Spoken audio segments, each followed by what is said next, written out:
The early church, believe it or not, they were human just like us. Sometimes we look back at the early church and we think, man, if only we could be like them, what would the early church do? We kind of lose focus on Jesus Christ. The early church, as we can see even in the scriptures early on, they were sinful too. And so they would huddle up, and they didn't want anybody else in. So we have these first Christians who are seeing these new Christians come in, and there's a little bit of a tension beginning to build.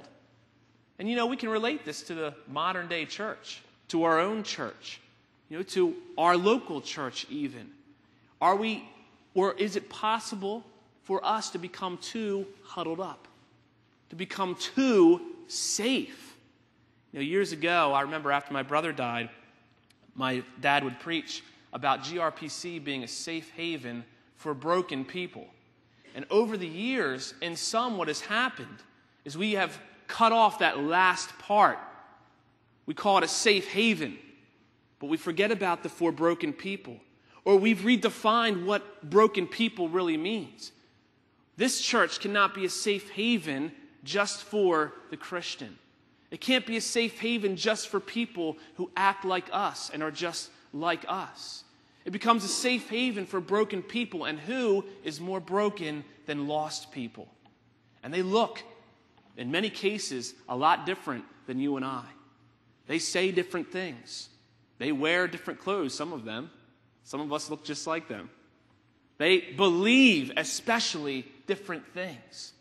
They don't believe in Jesus Christ, but they need to have a place where they can come to hear about Jesus Christ.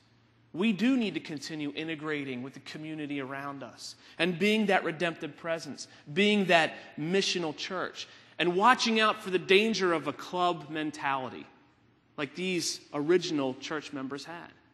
You know what I mean by that? Club mentality? You got to have your membership card to walk in the doors. You got to have everything in place in order to get into the doors. I believe our church is pretty receiving.